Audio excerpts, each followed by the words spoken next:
Nigeria stands at a crossroad. The same youth who should be preparing to take over leadership in the coming year are increasingly engaging in vices that threaten the nation's future. From roaming the neighborhoods to steal scrap metals for quick money to internet fraud, cultism, drug abuse, and violent crimes, we see a generation drifting into ungodly practices. This raises critical questions.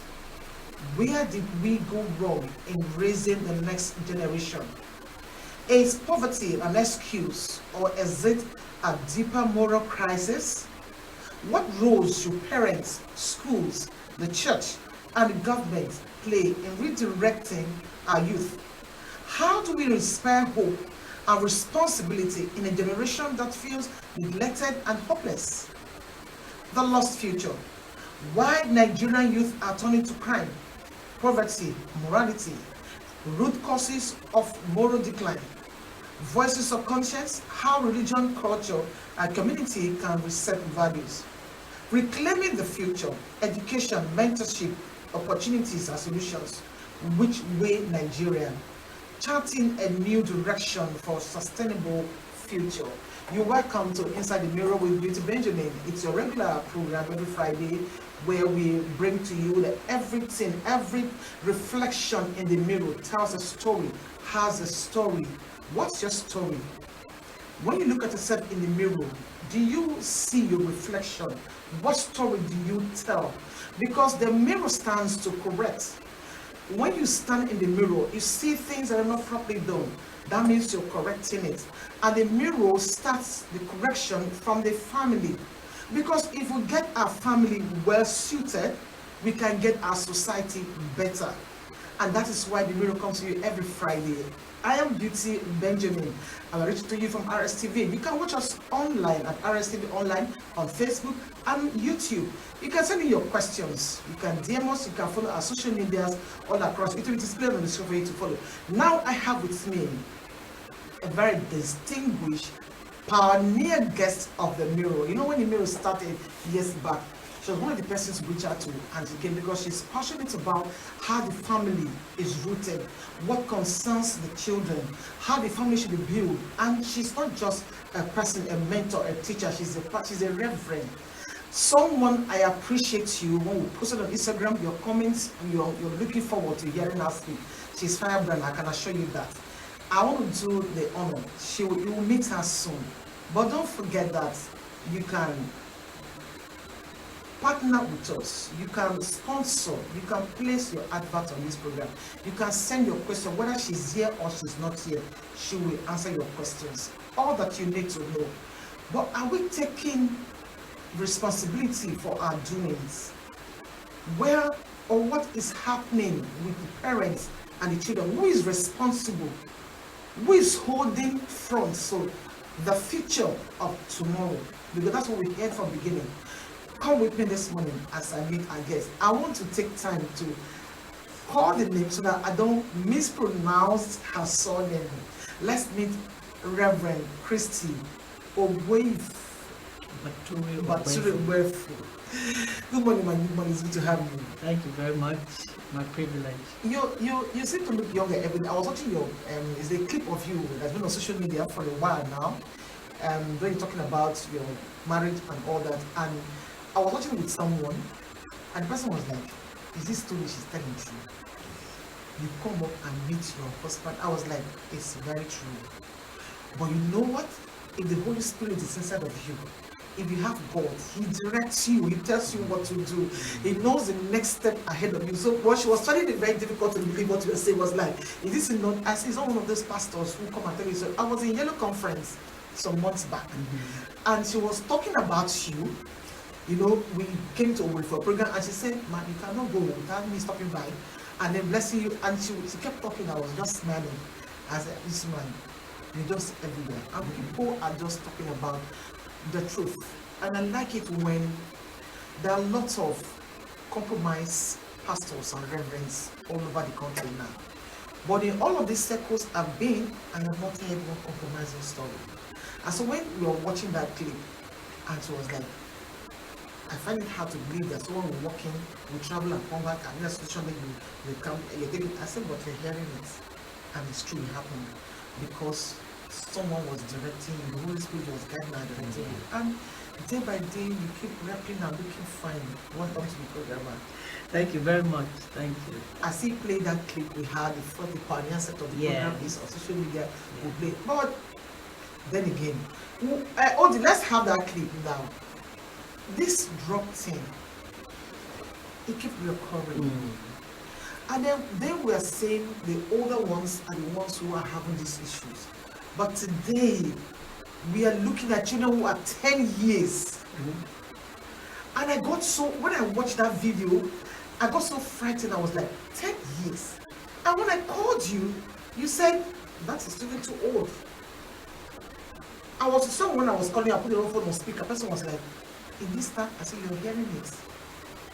And I'm like, which way Nigeria? What are we looking at? How did we get here first? Before we talk about how we can leave this particular area. Listen. Well, how did we get here is not one reason. Okay. It's many reasons. First of all is the prevailing mindset over society that has shaped us to the point where drugs are commonplace, very available. Okay, that's one. Two is also the issue of trauma. One of the doorways to struggles is trauma, and if you look at young people today growing up in the society we're in, it's traumatic. It's traumatic. I mean, I give you an example. When I was a child, we used to play in the sand. We used to go outside, play in the sand, excite our minds, learn. When sand passed through your fingers, you thought, why is sand like this? Why is it not like concrete? What? And then the fresh air, you took in fresh air. You saw people, you related with people. Now, parents want their children to be occupied with something else so that they can do whatever they want to do. So they give them gadgets. And you find a child glued to a gadget from morning till night. The only time they are not looking at gadgets is probably when they are in school. But even in school now, there are gadgets. So the child is not making certain connections. And when they take that device, the child throws a tantrum. And then there's no parental connection, there's no human connection. Those things are forms of trauma. So that when they come out to the general public, they don't know how to relate. Because they don't know how to relate, other people will reject them or push them aside or fight them. Then it creates tension in the soul of the person, and they now go and start looking for coping mechanisms. So it's not one reason that brought us here, it's many things at once. But I will say to you, one major thing is that our leadership is not paying attention to what is happening. Because they're not involved. I brought a professor from here. There's supposed to be a drug testing in institutions now. And he said he will object to it until the leadership brings their children to our schools so they can be tested, and when they are being found wanting in the area, probably the same thing you want to do to this woman's child, you do it to this leadership. So if you don't do that, don't. When I say the leadership is not interested, the truth is that part of the reason is because the leadership themselves are involved in these lifestyles. Yes. So one, there is no moral courage to confront it. Two, if we stop the drugs from coming in, how do we get our own supply? Wow. So I'm telling you that in our rehab center, we've had the sons and the daughters of the high and the mighty. And we've had the sons and daughters of the poor. This thing does not respect status. In fact, the richer they are, the more expensive the kind of drugs they use. They are the cheap ones. They are even the ones that you can get for free. And maybe we'll talk about that free. When we start to, it's free. You don't have to spend money. Wow. So we'll talk about that, you know. But the truth is that many things brought us here. However, the biggest reason is our leaders are not understanding the implication of what is going on now down the road. That's why you're asking which way Nigeria. Our leaders don't have a picture of what is going to happen in the next 10 years with these people we're calling children now, and how that can come back to bite us in the backside. It's only biting us. Okay. It will bite more because I've tried many times, you know, doing drug awareness programs. I will reach out and reach out and reach out to our leaders, our government. Nobody will answer me. Interesting. Because what it means is that if they are going to be involved, they would have to bring the resources for us to use. Yeah. And they don't want that. They're looking for what will bring resources to them, not take resources from them. So they never respond. Never respond. I've never got a response. The one time I got a response, let me tell you what they did for me. I was doing a youth campaign. They gave me civic center hall. The hall, not the chairs, not the rug, not the fan, not the stage, just the hall. And the hall was the cheapest thing they could have given me in that whole setup of the civic So center. what's the use of a government if the interest of the people is not your priority? Let's have that video so that Nigerians can see what we are talking about, because I kind of I agree with you now, because if I stop this thing from coming, how do I get my own? So for that, so now they want to do drug testing in university, partnering with NLDA now. How are they going to do that? Because if they are serious with themselves, so want to stop it, and then oftentimes when you see drugs, they say they'll show you and this and that, then next thing they say they want to do. Why don't we have a system whereby you destroy it in the open? When I was growing up in the barracks, there used to be this public execution method the police use then. When you're a condemned criminal, the day of execution, they line them up, and then your family comes, and then you have a final say before they are being shot or strangled. Publicly. It's not as if they take them to somewhere and go and do it, people missing. But today we don't have that anymore.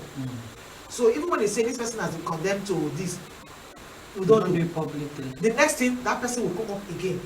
So these people who sell these drugs, are there no penalties for them? Because you're not saying that there's even one for free. And I was wondering, now in the video, we see children who go to pick scrap and then sell. And then you as an adult, you're selling drugs to a 10 years old child. What is wrong with you? What are you doing? Our moral compass has broken. There is nothing measuring how bad we are. We have broken the compass. We don't have conscience. Man, there are some addicts that are legitimately so. Let me explain. I told you trauma is one of the reasons people go into addictions. It's trauma. Trauma can be physical, it can be emotional, it can be psychological, okay? So, we had a young man they brought to our rehab. He had an accident and his leg broke. The bone broke. That's trauma. That's physical trauma. Yeah. He was in so much pain. They now put him on a medical heroin. It's medical, but it's heroin. Heroin is one of the drugs they smoke on the streets. Yes. But there's medical grade for pain control. Yes. So that particular one is called pentazocine. Okay. They put him on pentazocine to help control the pain. By the time the pain got to a bearable level where they could give him other drugs, less addictive drugs, he was hooked on the heroin. So he left the hospital to go and start looking for heroin outside. Now, this medication pentazocine is not supposed to be sold without a prescription from the doctor. But there are whole pharmacies that their whole income is from pentazocine.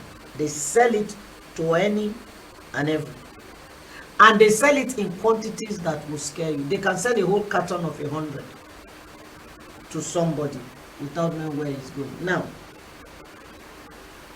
that young man told us that he used to work, or small work he would do. Then the money he gets from the work is earmarked. So he would buy, he never used to have too much money, so he would go and buy the 10 ampules he would use for that day. For one day? For one day, 10, he will keep it. As that one is finishing, by evening time, he's walking back to the pharmacy to buy the 10 for tomorrow. He was on 10, 11 ampules a day for about 3 years. And they were sending it to him every day, but he was not functioning. So somebody saw him, and his church was very, very helpful in church, very active. And the pastor said, no, you cannot be, God bless that pastor, you cannot be working so hard in church and be struggling like this. Everything you are bringing to the church looks tainted because your life is not together and you are declining. So we're going to help you. They brought him to the rehab. They paid for him. They paid for him. Today, when we go around to schools, to young people to talk to them, he goes with us to tell his story. So his own started from a legitimate place. But that legitimate place, did they have a dosage? They did. Time frame. Okay, so because some of these drugs have, okay, if you give 3 this days, yes. yeah, for 4 or 5 days and all that. So when I had my last son, I was in a lot of pain because I had CS. Oh, I've seen this video. I had a lot of pain, and they put me on morphine, but they calibrated it such that I could press it. I had a drip. I could press it only every 8 minutes. Okay. After, once I press it, nothing is coming out of it again until those 8 minutes are up. By the second day, they took me off of it and started giving me another. But man, people are different. There is something called the addictive personality. Okay. Some people have it, some people don't. Some people have it for a certain drug, they don't have it for another. Okay. I will give you an example. My sister and I, my younger sister, I was about 9 and she was 7. We used to see them smoke and hold drink. It looked so glamorous, so we wanted to try it. We saw a cigarette that somebody smoked half and threw away. We took it and went and took my mother's matches, hid under the staircase of our block of flats, and we lit the cigarette. So as Nami senior now, Nami first, I do am as I see for TV. I coughed till I fell. I was choking. My sister said, while you are coughing, ma, try my own. She took, nothing happened. She finished that half stick of cigarette. It did not affect her. Now, do you know what happened? From that day, my sister could not stop smoking. She smoked till smoking killed her at 44. Oh. The side effects of smoking, she had all the lung issues. She died at 44. So she had the addictive personality, and I didn't. That's why I could walk away from cigarettes, and she couldn't. One time that she took, she was hooked. So that person you are talking about, that from a legitimate place, didn't the hospital have? Yes, they may have calibrated it right, but if he had an addictive personality, boom. Unfortunately, there is no barometer or sphygmomanometer that we can use to test who has the addictive personality until there's a problem. Then we realize, hey, this person has the addictive personality, which is why the biggest campaign is don't even start. Say no. Don't start, because you don't know. Some people take once and they're hooked. Like now, this one they are making in the lab, the ice, methamphetamine, they call it Mary. Some people, one time use, you are hooked. Crack cocaine, one time use, you are hooked. It will be like you have been an addict for 10 years, the way to just take over the person. So personality will also play a role in how fast we become addicted. There are people that have been chewing in their hand for 30 years. They are not lost their mind. They are walking, they are normal. They don't have the addictive personality. And that's what deceives some people. They say, but Mr. Labaja has been using it for 20 years. Nothing happened to him. Why are you telling me? He does not have addictive personality. But that doesn't mean that there's no damage happening in him. It's just at a slower rate. Because all drugs damage the brain. That's what leads to the madness sometimes when people use substances. And there are lots of them on the streets now. Yes, ma'am. Now, let's come down to those who sell. Like I had a guest here sometime, those on the drug those who pharmaceutical companies. Those who dispense. I say, I'm like, you are the one dispensing the drugs. Now, there was a particular drug I had to go and buy for my son. The doctor prescribed it. I had to go and buy it. I went to Ibis to buy it, and I was turned back. I have to bring a prescription. I called the doctor. She spoke to them. They say, yes, we know, we'll send your name. But we need a the hand paper. copy. We have a handwritten for this drug. Yeah. I was so furious. But he said yes, that there is a reason for that. So I should go back to the hospital because she's in Jos. Okay. Go back to the clinic, and then when you get to the clinic, tell them to be paper. And when you get there, out of she consult with my son, she oversees my son. So okay, now the question is, isn't there a regulatory body? Because I know that pharmacies, they have this body that they go from time to time to check your drug sequencing and this and that. Are they not functioning that a pharmacy will sell such drug to someone without prescription to that amount? Are they not regulatory body? Are they not doing their job, or are they being compromised? I don't know. So there's a lot of compromise in the system. There's a lot of. Why do you think that several attempts were made on Dora Akunyili's life? Yes. Why do you think they wanted to kill her? Because she was checkmating some of those things. Yes. There's so many people that are complicit, from the highest echelons of government to the lowest people on the streets who are the foot soldiers. There's so much compromise. And once they catch one person, the next thing that happens, they have called somebody and the person will command, come on, release that person now. Otherwise. So it's a whole rot from top to bottom. Let me give you an instance. So a few years ago, the federal government and United Nations Office on Drug and Crime, UNODC, decided to collaborate and try and put a figure to drug users in Nigeria. So they appointed entities in every state to conduct the random sampling survey. All right, and our rehab center was the one that was conscripted to do that exercise. Now, before, we would sit in the rehab, they would bring the patients, but now we had to go to the bunks where the drugs are used to interview these people. Of course, they gave us small money to give them as incentive. So you will first approach the head of the bunk and appease him, then he will tell his people to come out to answer your questions. We were not supposed to ask them their names so that they can give honest answers. Yeah. While we were sitting in one of the areas where there is heavy drug use, I don't want to mention the name. When they were interviewing them, periodically you will see some well-dressed guys, sharp looking, clean, carrying their briefcases, and they will pass, because they are not going to let us enter inside the bunk. We have to stay at the entrance. They will pass with briefcase, looking like $1 million. After a while, I said to one of them, I said, hey, that must be those must be the heavy buyers, Abi. Those must be the heavy buyers, Abi. They said, no, ma'am. He said, these are the suppliers. Suppliers. I said, why do they look so good? He said, they have a code that governs their trade. Do not feed on the merchandise. So the people that sell don't take. They sell to others and destroy other lives. He said, don't feed on the merchandise. So I said, how are they able to get away with it? And one of the boys, his father used to be a commissioner in this state.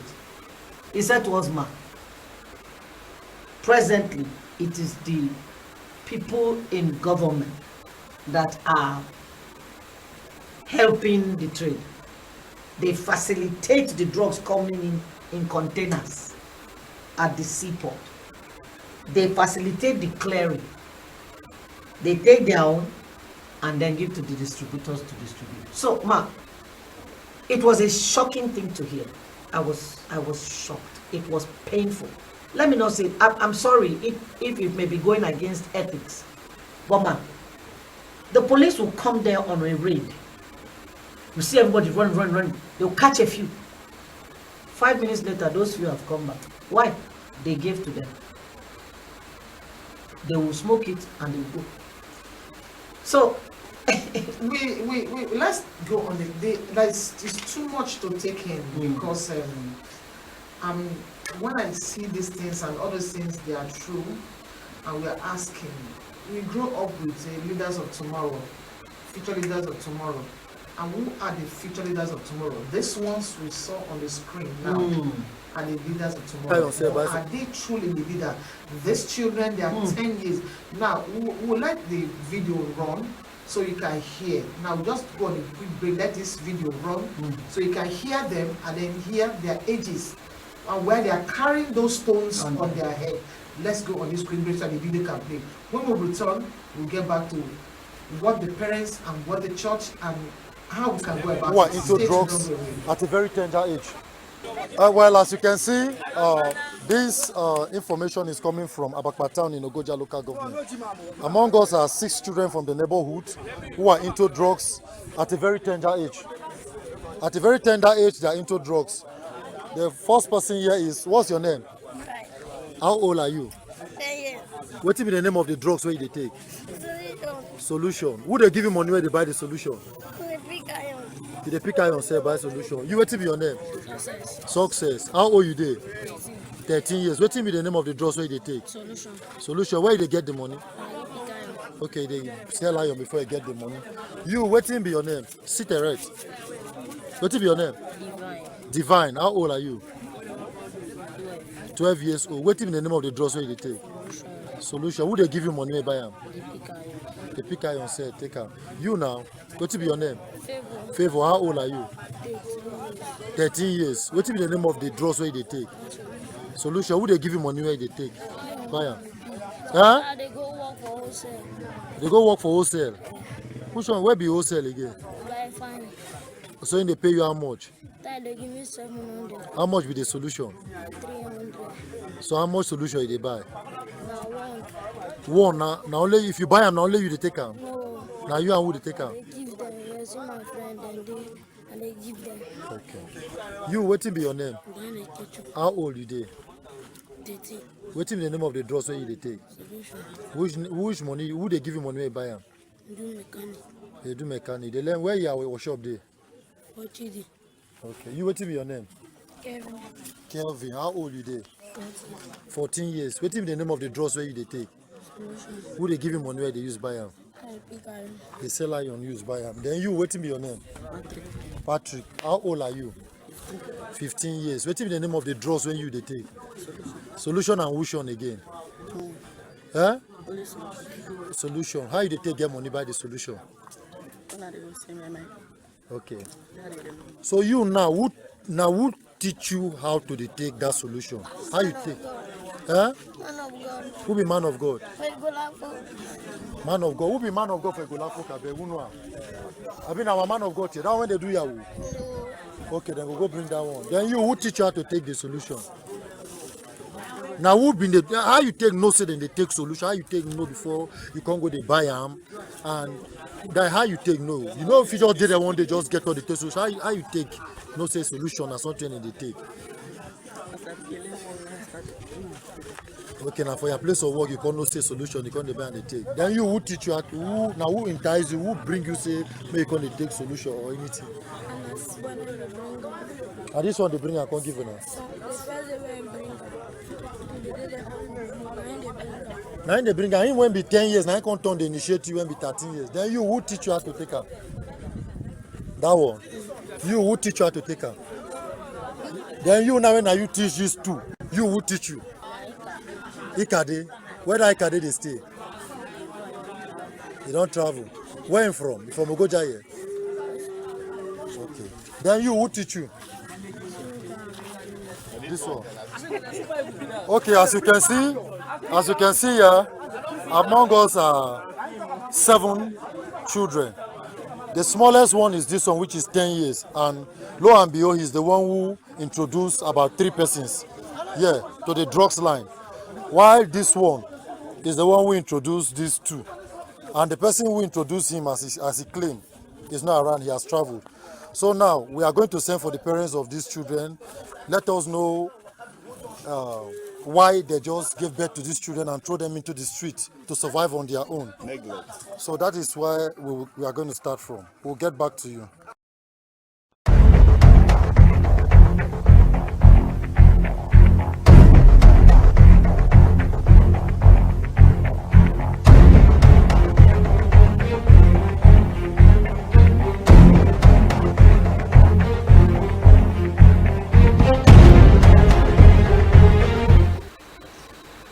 Welcome back to the program The Mirror with Beauty Benjamin, RSTV online on Facebook and YouTube. If you have watched that video, I'm so heartbroken. Yeah. Now, they're not the first video I'm showing you when it comes to drugs.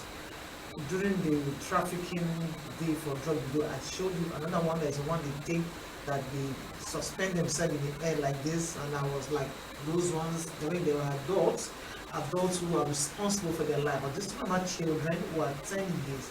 The oldest child there is 14, right, 14. And then I don't know how this is affecting me so much, because if you go on the streets, you see people every day roaming the streets, you know, in their most dangerous forms. And then we have a government, we have organizations, and we have people. Now, I decided to do this topic again. It's something that I won't stop talking about. As long as the mirror is existing and this platform is here, we'll keep talking about it until we have a solution. Or is it possible? Is it not possible to have a solution to this problem? There's got to be a strong moral will from government, from family, from church, from mosque. We did a drug campaign, and we did it in the town axis because there's so many bunks in the town axis. Yeah. When we got to Yam Zone, that's where the houses are. So everywhere we stopped, we had people speak in dialects. Okay. If we found out that there are many Yorubas there, somebody spoke Yoruba to them. If we found many Igbos, somebody spoke Ibibio, like that. When we got to Yam Zone, I began to speak outside.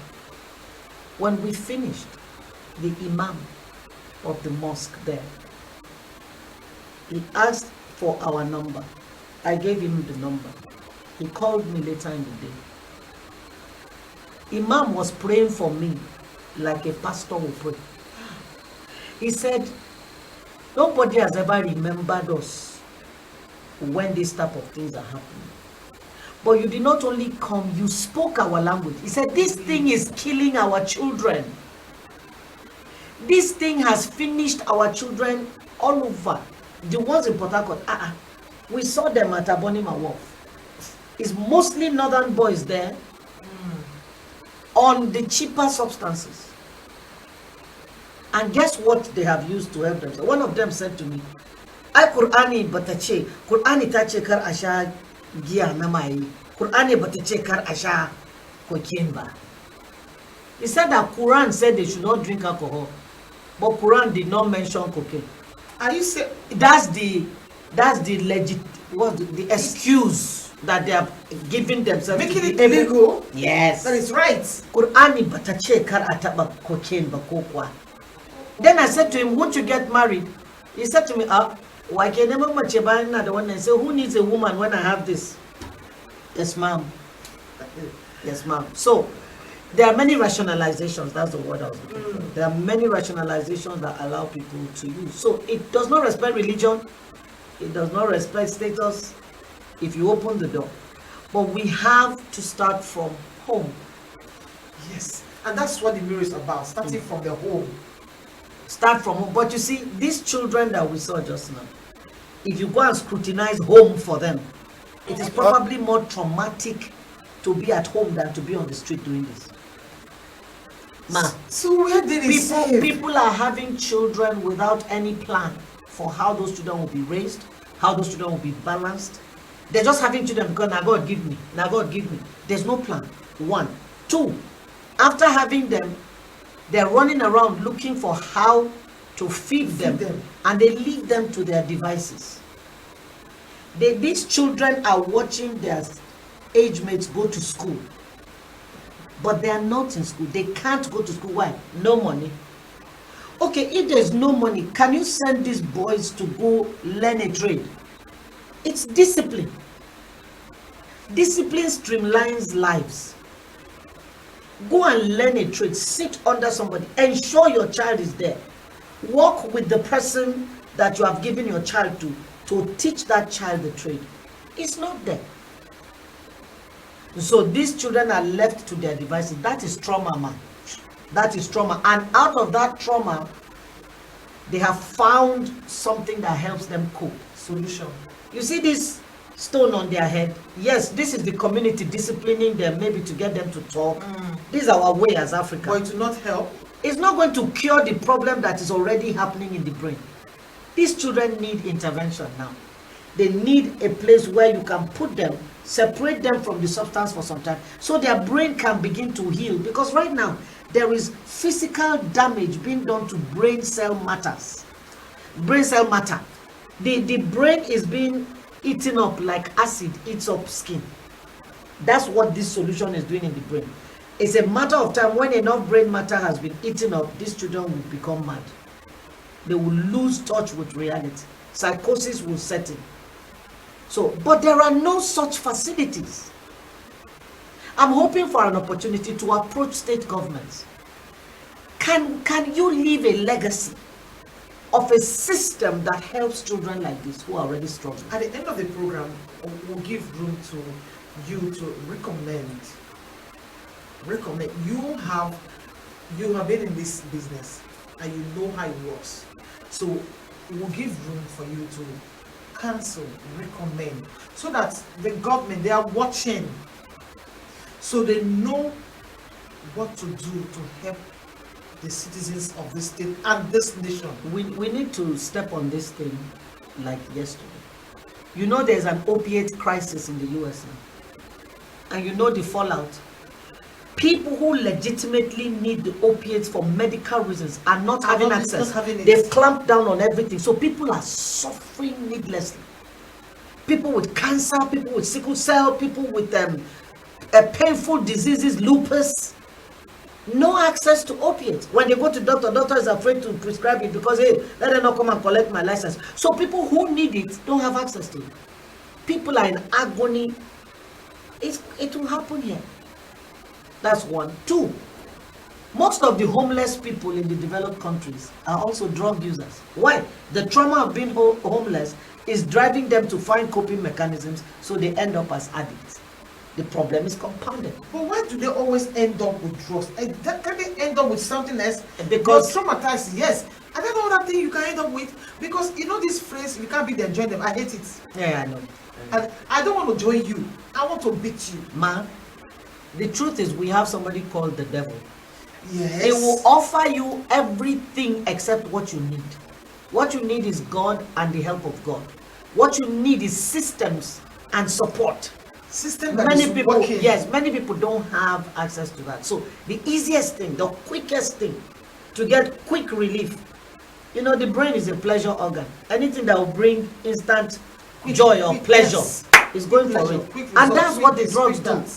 Just take this thing, you'll be fine. I have a young man who broke his clavicle. You can't put POP. So they only put a sling, but every movement hurt, and the bone wasn't healing well. It kept healing like this because there was nothing to stabilize it like this. 2 times they had to break the bone and set it. Nothing was happening. Somebody said to him, all this pain you are experiencing, just take this, it will help. Crack cocaine. And that was it. It took 10 years of that young man's life. 10 years. 10 years before he could get a grip on himself. Crack cocaine. He said when he took it, the pain relief was instant. That day, all the money in his account, he told the person, where did you get this thing? I want it. And he bought 2 million naira worth. He finished his money. Yes. Carried it. And that was 10 years of his life. And they keep draining you. Of course not. You can't save. People sell their houses. They smoke the value of a house in 2 days. Of a car, 4-wheel drive. Smoke it in 2 days. And these people, when you don't have money, they will call you. Come and take for free. I'll give you the first 50,000 naira on for free. Don't worry. By the time you take 50,000 naira on, you are back in the game. You will collect on credit. Then they will hold the people in the bunk until the family comes to pay. So families have paid millions for sons who are held, daughters who are held in the bunks. You pay, they come out, they go back. So some of them have started using it to control their family. Even when they haven't smoked on credit, they will go there and say, mommy, they are holding me. Daddy, they are holding me. You see the parents running around, family running around, trying to raise the money to go and get the person out of that place. It's so critical that home becomes a safe place for people, not just the children. There are women who are in their husband's house addicted. There are men who, because of the pressure of home, are addicted. They are all looking for coping mechanisms. And the most potent doorway through which these addictions come now is family dysfunction. There are 4 doorways: ingratitude, the addictive society, trauma, and family dysfunction. Family dysfunction is the biggest doorway because the Bible talks about something in Ezekiel chapter 18 verse 2. He said, what is this proverb that you say in Israel? That the fathers have eaten sour grapes, but the children's teeth are set on edge. It's the fathers that did something, but children are paying for it. So sometimes it is the fathers that showed the example of addiction to children. The son of a smoker will almost invariably smoke. The daughter of a drinker will almost invariably drink. Why? It was their normal. It wasn't bad. It was normal. In fact, one boy said, I want to be exactly like my dad. Say in what area? He said, my dad was a very, very fashionable smoker. Fashionable. I want to smoke like my dad. He was very classy. Oh, wow. So the model is important. What are we modeling in our homes? Nobody brings alcohol near my children. I fight. If they are adults and they go and take, it's their decision. But while they are growing up, no, don't bring it there. Why? Alcohol killed my whole family. Alcohol took my father, my brother, my sisters. So I don't allow that to come because I don't want the things that the fathers did to come and trip up the children. So we have to be careful what we're modeling in the home, what we're normalizing. One young man was talking. He said that his uncle came and took him to his girlfriend's house. And when the uncle came to pick him, he's 16. The uncle said, so what did you people do? He said, we talked. That's all you did? I mean, you didn't get some? He said, some what? Some what? The uncle was telling, you didn't get some? Wow. And they were going for a family gathering. When they got to the family gathering, the uncle stood in front of all the men and said, can you imagine? So-and-so went to see his girlfriend and all he did was talk. Boy, what's wrong with you? And all the uncles started laughing at him. He said they made it look bad that I didn't have sex with the girl. At 16? He said they made it look like that's what you do to be a man. Wow. He said, so I had to make the decision. No.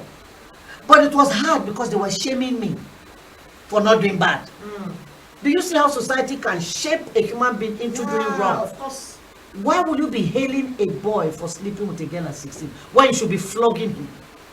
When you should be cautioning him? You know that topic now, this thing now has better the topic in mind that I'm scouting for a guest. There is this trend now for younger children. This morning I watched in the Philippines where they are distributing condoms because the children are young children getting pregnant. And then the girls are now saying they rather want to have boys because the boys don't get pregnant. So if they find out they are pregnant with a girl, they will remove it. They don't want to have girls. Now back home here, teenagers, young youth are beginning to put implants. Yes, no plant in their arms, contraceptives, right? Yes. And we are arguing about it. Somebody said, parents are also supporting their children to do it. So why would parents support? I said, look, let me see from the angle of the parents. Since you cannot abstain because you have not taught your child, obviously train up your child the way you should go. And when he's grown, he won't depart. But since that has failed, because I have unparented parents parenting children, how how you that you're not parented, how can you parent a child now? So we don't need children on the streets. You give birth, you dump them on the street, or you leave them in the hospitals, or they turn out to what we are seeing on air there. So rather, let me put the plants so that then you go, you can do anyhow. I'm like, the society is getting worse by the day. How do you put contraceptives on a 12-year-old? You are disrupting everything hormonal in that child. That child is not fully developed. So the hospital won't even do it. And so I will need to bring, but the thing that they will decline to come. When you go now, you want to get from the hospital to you, okay, come. Even if they come, they will not say the truth. And me, I like to, let's deal with the truth so we can have solution. The people who are putting those implants for children, I bet you they are charging 4 or 5 times what that thing should cost, and it's always about the money. There is a proverb that says, follow the money. It's the money. It's about the bottom line is profit. And they justified it. In the group where I saw this thing now, it was the nurse who brought this. And brought this topic. I told me, you can talk about this on your program now. No, let's help the children. And someone asked, isn't that wrong to have these children do that? She said, what do you rather have? The child birthing children at young age, dumping them on the trash bin or the hospital and all that, than preventing it. But you see, once that thing is there, what you have done is open the door on reckless promiscuity. Exactly. Reckless, because now there are no consequences. Yes. And any society that removes consequences is going to go into chaos. That's what is happening in our system. Let me explain. If you go to the Western world, people obey traffic lights, people obey stop signs, people obey stop limits. In a state like Massachusetts in the US, they have cameras everywhere, so people obey. In a place like Texas, they don't really have cameras. The reckless driving there. Human beings are human beings anyway. So why is it that people obey traffic rules there? Because there are consequences. Someone is watching. Someone is watching. There is police on bike. There is police with vehicle. If you commit a crime, 40 police vehicles can appear from different angles and block it. There are consequences and they are immediate. If you argue, it's not me, they will give you photograph of your car and the day that you beat the speed limit and where you did it with the time. You can't argue. So people behave there. Here, there are laws. You are asking, are there no governing bodies? They are there, but the law is not enforced. Consequences are not meted out. I mean, we heard about the guy that was sent to prison, only for it to turn out that he was never in prison. Somebody compromised and allowed him to stay in a flat. So these are the intricate, that's why I told you, how did we get here is not one single thing. It's so many things at once. God is beginning to raise people with a conscience in this country. And they are beginning to make difference in small pockets. But very soon they are going to come together, and then the effect of the difference they are making will start being felt. I thank God, even NDLEA has begun to do some fantastic things. What is that? Before, they just carry children, put them in NDLEA, finish. But now, NDLEA has begun, for the past 6 years or so, systematically training their staff professionally how to handle drug addicts. So it's not just punitive, arrest. NDLEA centers now have qualified mental health professionals, qualified drug addiction professionals. Amazing. That is a good start. And they are building up their centers decently now. I think I would like to have one of them so we can continue on this now. Now, one of the this scene on this program is time. But before we let you go now, let's see, what do you think we can do? What is your word for the government? What is state government, other states watching? We are streaming online, we are on YouTube, on Facebook, who are watching. What parents, what's the way forward? To any leader in government for whom leaving a legacy is important, because not everybody who is in government wants to leave a legacy. Some people don't care. But if you are in government and you want to leave a legacy, This is one of the things you can do that you will forever remain relevant in the lives of people and make a difference, a lasting difference. Every state government should aim to build a proper drug rehabilitation center, not center for mad people, not camp for the insane. No, rehabilitation center. Equip it with well-trained professionals. Attached to the rehab center, vocational training center, especially for those who didn't go to school, so that they can learn a skill while they are in the center. Equip it in such a way that it is a system. So there is the rehab, then there's the skill acquisition, and then there is the education. Okay. In the 3 months they are there, you can excite their minds to want to go back to school. When they leave rehab, they're chasing school. Or they can find out that they have a flair for certain skills. It's learned in the skill acquisition center. Okay. Put a little farm by the side. There are some that will find out that they have green fingers. Put animal therapy. There are some that will find out that I can do poultry, I can do fishery, I can make it a whole ecosystem by itself. A system by itself, a self-sustaining system. Everything is there. By the time those children come out of there, if you do badly, you will save 50%. Okay. That's a huge, I have proof, that's why I'm saying it. Okay. In our small center, the number of lives, my daughter was telling me today, that same clip you saw, that somebody was saying, is she really telling the truth? People were making the comments, people were saying all kinds of things. Then she said she saw one comment and she started shouting, no way! The person said, everything that woman is saying is true. Do you know why I know? I was a patient in her rehab. Look at me today. I know these stories firsthand. I know that woman. This is the name of her rehabilitation center. He called the name. He said, I was patient there. This is my name. And people started saying, can you give us the name of the rehab center? Can you give us the name of... I don't know who that person is. She couldn't remember the name. But do you know how I felt? That somebody who came to us drug addicted and out of his mind is now defending my story for me. That's legacy. That's legacy. So every state can do that. Build a center. Make sure it is properly run. Put a law in place that ensures that that place does not get shut down with the next government. Okay. So the place is governed by a law that has been passed by the assembly. So it perpetually runs. It's funded.